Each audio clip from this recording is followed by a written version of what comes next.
வேள்பாரி பாகம் 1 அத்தியாயம் 4. பரன் அமைக்க காலையில் இருந்தே இடம் தேடிக் கொண்டிருந்தான் எவ்வி. அவனுக்கு முருகன் வள்ளியோடு வருவான் என்பதில் எந்த ஐயமும் இல்லை. நேற்றே முருகன் அழைத்த இடத்துக்கு வள்ளி சென்றிருக்கிறாள்.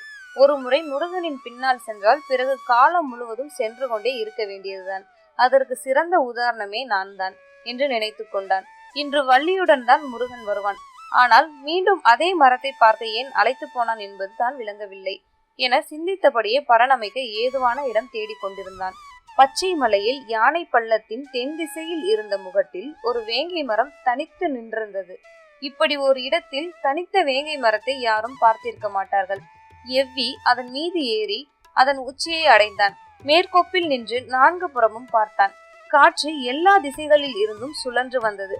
தனது வேகத்துக்கு ஏற்ப வேங்கை மரத்தை விரல்களால் கூதி இசை கூட்டி சென்றது காற்று. இன்று முருகனுக்கும் வள்ளிக்கும் தலைநாள் இரவு.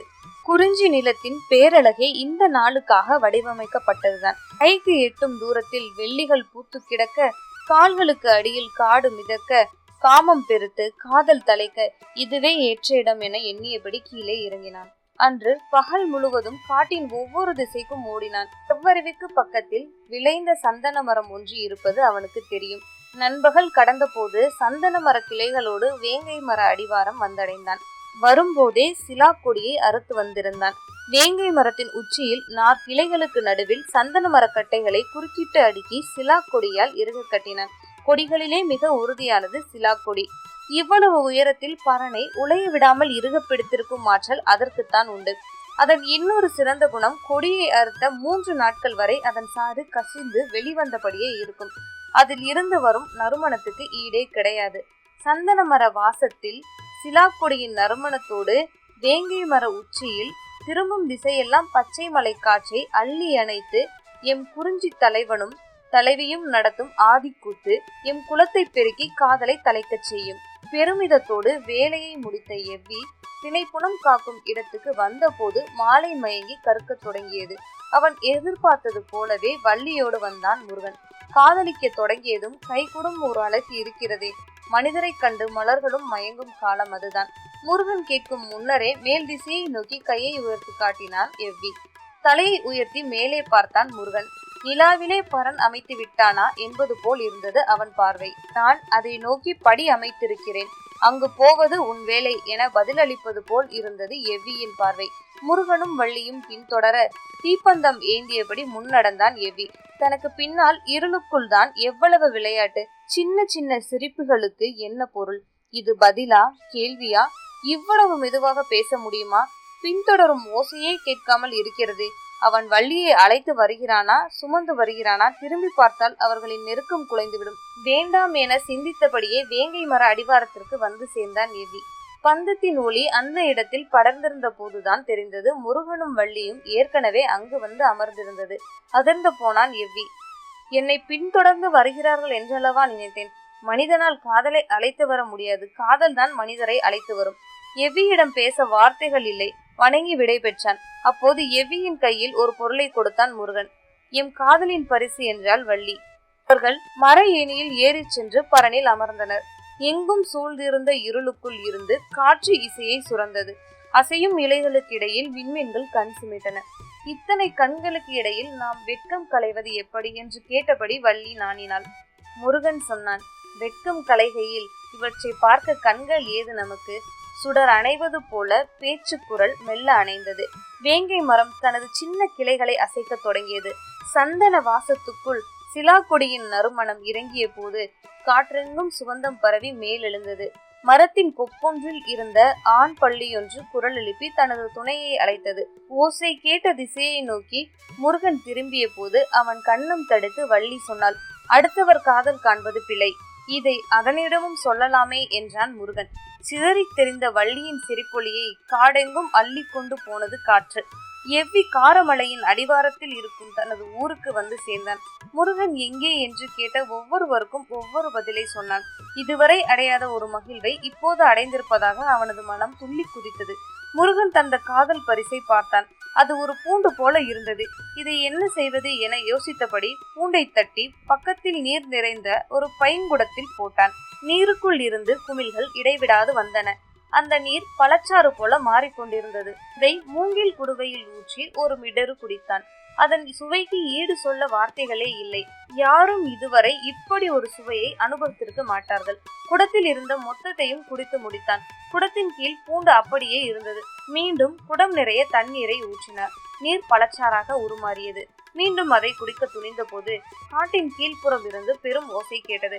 குடைத்தை அப்படியே வைத்துவிட்டு வெளியே ஓடி வந்து பார்த்தான். கையில் தீப்பந்தங்களோடு சிலர் வேட்டுவன் பாறைக்கு பின்புறமாக நடந்து காட்டின் தென் திசையை நோக்கி சென்று கொண்டிருந்தனர். யார் இவர்கள்? இந்த நள்ளிரவில் பந்தமேந்தி எங்கே சென்று கொண்டிருக்கின்றனர் என ஊரில் இருந்த ஒவ்வொருவருக்கும் ஒரு கேள்வி எழுந்தது. முதுகிழவன் சொன்னான், நாம் கீழே இறங்கி போய் அவர்கள் யார், எங்கே போகின்றனர், என்ன இடம் நேர்ந்தது என்று கேட்போம். நம் மீது தாக்குதல் தொடுத்து விட்டால் இது நம் இடம், நம்மை ஒன்றும் செய்துவிட முடியாது. சரி என்று சிலர் மட்டும் புறப்பட்டு சென்றனர். மற்றவர்கள் குடிலை காத்தபடியே மேலேயே நின்றனர். முதுகிழவனும் எவ்வியும் முன்னால் நடக்க இளைஞர் சிலர் பின்தொடர்ந்தனர். மலைச்சரிவில் வேகமாக இறங்கினர். எங்கிருந்தோ வந்த வலுத்த காற்று அவர்கள் மீது மோதி சென்றது. எவ்விக்கு பரனை நோக்கி நினைவு சென்றது. இந்த காற்றுக்கு பரன் தாங்குமா என மனதுக்குள் சின்னதாக அச்சம் உருவானது. அவன் தென் திசை உச்சியை அண்ணாந்து பார்த்தான். மறுகணமே அடுத்த கேள்வி உருக்கொண்டது. ஒருவேளை வேங்கை மரம் உந்தி தள்ளியதில் இருந்துதான் இந்த காட்சியே உருவாகி இருக்குமோ? பெருங்கடல் நடுவே மிதக்கும் சிறு தெப்பம் போல உச்சிக்காட்டின் உள்ளங்கையில் ஆடிக்கொண்டிருந்தது பரன். வெகு தூரத்தில் பெண் யானையின் பிளிரல் கேட்டது. யானைகள் மயங்கி கூடுகின்றன. நிலவை பார்த்தபடி இருந்த வள்ளி சொன்னால், இன்னும் சிறிது நேரத்தில் இரவு பூக்கள் மலரத் தொடங்கும். எப்படி சொல்கிறாய்? மெல்லியதாக கேட்டது முருகனின் குரல். பூவின் மேலிதழ் விலகத் தொடங்கி 3ஆம் நாளிகை முடிய போகிறது. நாம் பரன் ஏறத் தொடங்கும் போதேவா? இல்லை, நீங்கள் ஆண் பள்ளியின் அழைப்பை கேட்டு திரும்பிய போது. நீ எந்த மலரை சொல்கிறாய்? மலர்களில் ஏது வேறுபாடு? எல்லா மலர்களும் ஒரே இனம்தான், பெண் இனம். இரவு மலர்கள் மலரத் தொடங்கின. திசையெங்கும் புதிய நறுமணம் படர்ந்தது. மூங்கில் அடர்ந்த கீழ் திசையில் இருந்து குழலிசையை காற்று அள்ளி வந்த போது இதனுடன் காதலின் உயிரோசையும் இணைந்தது. வேங்கை மரம் நிலை கொள்ளாமல் ஆடியது.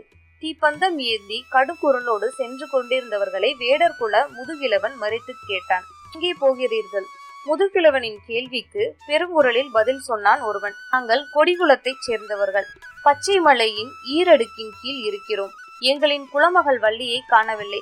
நேற்று காலை குடில் விலகி திணைப்புணம் காக்கச் சென்றவள். ஆனால் அவள் பரனுக்கு போகவில்லை. எங்கே போனாள் என அவளின் தோழிகளுக்கும் தெரியவில்லை.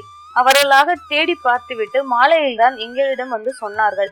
அப்போது முதல் நாங்கள் தேடி வருகிறோம். எங்கேயும் காணவில்லை. கீழ் திசைக்கு ஒரு குழு சென்றுள்ளது. நாங்கள் யானை பள்ளம் நோக்கி போகிறோம் என்றான். எவ்விக்கு அப்போதுதான் ஆபத்து புரிந்தது. இவர்களை அந்த பக்கம் போகவிடக்கூடாது என யோசிக்கையில் முதுகிழவன், இந்த பெருங்காட்டில் நீங்கள் மட்டும் எப்படி தேடுவீர்கள்? நாங்களும் உடன் வருகிறோம். ஆளுக்கு ஒரு பக்கமாக தேடுவோம் என்றார். ஆபத்து பேராபத்தாக மாறியதை எவ்வி உணர்ந்தார். என்ன செய்யலாம் என யோசிப்பதற்குள் முதுகிழவன், ஏன் நிற்கிறீர்கள், புறப்படுங்கள் என்று சொல்லி அவர்களோடு நடக்கத் தொடங்கினார். சற்று நில்லுங்கள், நான் மற்றவர்களையும் அழைத்து வருகிறேன் என சொன்ன எவ்வி அவர்களின் பதிலை எதிர்பார்க்காமல் குடிலை நோக்கி விரைந்து ஓடினான். சரி, இன்னும் கூடுதலான ஆட்களோடு சென்று தேடுவது நல்லதுதான் என யோசித்த அவர்கள் அவன் வரும் வரை பொறுத்திருக்க முடிவு செய்தனர். கொடிகுலத்தை சார்ந்த ஒரு பெரியவர் மட்டும் சொன்னார், அடுத்த குல பெண்களுக்கு ஆபத்து என்றால் உங்களை போல் உதவி செய்ய இன்னொருவர் இந்த காட்டில் இல்லை. முதுகிழவன் சற்றே பெருமிதத்தோடு தலையசைத்தான். அதே வேகத்தில் எவ்வி மலை மேலிருந்து இறங்கி வந்தான். அவனுக்கு பின்னால் ஒருவன் பைங்குடத்தை கையில் வைத்து தூக்கி வந்தான். வேறு ஆட்கள் யாரும் வரவில்லை. என்ன, இவன் யாரையும் அழைக்காமல் பானையோடு ஒருவனை மட்டும் அழைத்து வருகிறான் என யோசிக்கையில் மற்றவர்கள் எல்லாம் ஆயுதங்களோடு வருகிறார்கள்.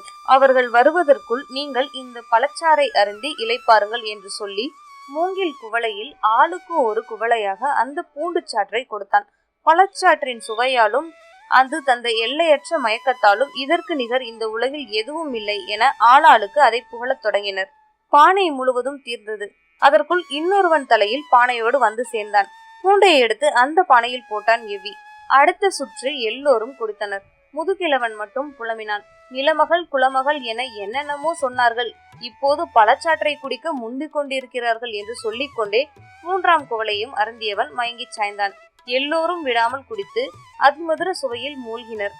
அவர்கள் குடிக்கும் போது சிதறிய துளிகள் இந்த புற்கள் எங்கும் சிதறின. அதன் வாசனை காற்றில் கலந்து எங்கும் பரவியது.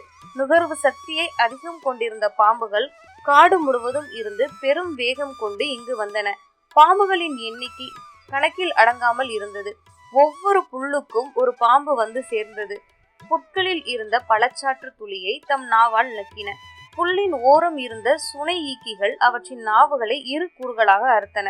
ஆனால் பழச்சாற்றின் சுவை அவற்றை விடுவதாக இல்லை. மீண்டும் நக்கின. அடித்தொண்டை வரை நாக்கு இரு கூறுகளாக பிளந்தது. எல்லா பாம்புகளுக்கும் நாக்குகள் இரு கூறுகளாயின.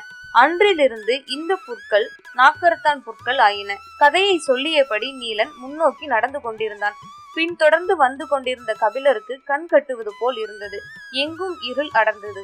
நீலன் இருளுக்குள் கொஞ்சம் கொஞ்சமாக மறைந்தான். கபிலருக்கு மீண்டும் நினைவு திரும்பிய போது மறுநாள் பிற்பகலாகி இருந்தது. நடந்த களைப்பை மீறி பசி அவரை எழுப்பியது. ஆனத்தால் முழுகப்பட்ட ஒரு குடிலில் இருந்த மரப்படுக்கையின் மேல் அவர் படுக்க வைக்கப்பட்டிருந்தார். கண் விழித்து எழுந்தவருக்கு தான் எங்கிருக்கிறோம் என்பது குழப்பமாக இருந்தது. இது எந்த இடம்? இங்கே எப்படி நான் வந்தேன் என்று கேள்விகள் எழுந்தபடி இருந்தன.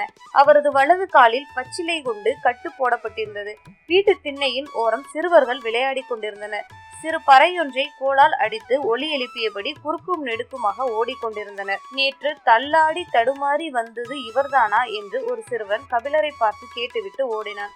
நான் எப்போது தள்ளாடி வந்தேன் என யோசிக்கையில் சற்று குழப்பமாகவே இருந்தது. கபிலர் எழுந்துவிட்ட தகவல் கிடைத்ததும் நீலன் அந்த இடம் வந்து சேர்ந்தான். இது என்ன ஊர்? நான் எங்கே இருக்கிறேன்? நீங்கள் வரவேண்டிய இடத்துக்குத்தான் வந்திருந்தீர்கள். ஆனால் வந்தது தெரியாமல் வந்தீர்கள். புரியும்படியாக சொல் என்றார் கபிலர். உங்களின் வலது காலில் தசை பிறண்டு விட்டது. அந்த நிலையில் உங்களால் அதிக தொலைவு நடக்க முடியாது. நடக்க நடக்க வலி கூடத்தான் செய்யும். பொழுது வேறு மறைந்து கொண்டிருந்தது. இருட்டுவதற்குள் இந்த இடம் வந்து சேர வேண்டும். இடைவெளியில் நாகக்கிடங்கு வேறு. இந்த காட்டில் எத்தனை வகை பாம்புகள் இருக்கின்றனவோ அத்தனை வகையான பாம்புகளும் அங்கு உண்டு. நாங்கள் வெளியில் இருந்து வரும் யாரையும் அந்த பக்கமாக அழைத்து வர மாட்டோம். ஆற்றை சுற்றிதான் அழைத்து வருவோம். ஆனால் உங்களுக்கு அடிபட்டதால் ஆற்றை சுற்ற முடியாது என தெரிந்துவிட்டது. சரி, நாகக்கிடங்கின் வழியே வேகமாக அழைத்து செல்லலாம் என்றால் நீங்கள் பனைமரத்தை கடப்பதற்குள் உட்கார்ந்து விட்டீர்களே. எனக்கு வேறு வழி தெரியவில்லை. உங்களுக்கு தனிமயக்கி மூலிகையை கொடுத்தேன் என்றான். அது என்ன மூலிகை? நான் கேள்விப்பட்டதே இல்லையே என்றார் கபிலர். அது உங்களின் நினைவை மயக்கும். அதனால் நீங்கள் வழியை மறப்பீர்கள். அதே நேரத்தில் உங்கள் இயக்கத்தை நிறுத்தாது. அதனால் தான் உங்களின் தோலை தாங்கி பிடித்து என்னால் அழைத்து வர முடிந்தது. நீங்களும் தள்ளாடி தடுமாறி நடந்து வந்தீர்கள். கபிலர் வியப்பில் உறைந்து போனார். என்னை மயக்க வைத்து நடக்க வைத்தாய். இது எப்படி கைகூடியது? கைகூடியதால் தான் நீங்கள் இங்கு வந்திருக்கிறீர்கள், வந்தது தெரியாமல். பெண் ஒருத்தி மண் களையத்தில் கூழ் கொண்டு வந்து கொடுத்தாள். குடியுங்கள், நீங்கள் உணவருந்தி நாளாக போகிறது என்றான் நீலன். கூழ் முழுவதையும் குடித்த பிறகுதான் தெளிச்சி ஏற்பட்டது. அது என்ன பழச்சாறு? பெயர் மறந்து விட்டேன் என்றார் கபிலர். இது உங்களுக்கு நினைவிருக்கிறதா என கேட்டான் நீலன். நன்றாக நினைவிருக்கிறது. புல்லில் சிந்திய அந்த பழச்சாற்றை பாம்புகள் வந்து நக்கியதால் அவற்றின் நாக்குகள் இரு கூறுகளாகிவிட்டன என சொன்னது வரை நினைவிருக்கிறது. அதன் பிறகுதானே கதையின் முக்கியமான பகுதியே இருக்கிறது என்றான் நீலன். எனக்கு முற்றிலும் நினைவில்லை. அதன் பிறகு முருகனும் வள்ளியும் என்ன ஆனார்கள், என்ன நடந்தது? மொத்த கதையையும் என்னால் திருப்பி சொல்ல முடியாது. பழச்சாற்றை குடித்தவர்கள் மயக்கம் தெளிய பல நாட்கள் ஆனதாம். அதிகம் குடித்தது எவ்விதான். எத்தனை நாட்கள் என்று தெரியவில்லை. மயக்கம் கலைந்து மரத்தடிக்கு போனானாம். வேங்கை மரத்தில் கட்டப்பட்டிருந்த சந்தன கட்டைகள் தலைத்து காற்றில் ஆடிக்கொண்டிருந்தன. அவற்றை பார்த்ததும் எவ்விக்கு புரிந்தது. புன்னகையோடு ஊர் திரும்பி விட்டான். முருகன் எங்கே, ஏன் அழைத்து வரவில்லை என்று கேட்டதற்கு, காதலை மனிதனால் அழைத்து வர முடியாது, காதல்தான் மனிதனை அழைத்து வரும் என்று சொல்லிவிட்டு அந்த பூண்டு சாற்றை அருந்த போய்விட்டான். 2 நாட்களுக்கு பிறகு சந்தன வேங்கை மரங்கள் புதிதாக தலைத்திருப்பதாக சொன்னார்கள். அதன் பக்கத்திலேயே சிலாக்கொடியும் படர்ந்திருந்தது. எங்கு சந்தன வேங்கை இருக்கிறதோ அங்கு முருகனும் வள்ளியும் இருப்பதாக எங்கள் நம்பிக்கை.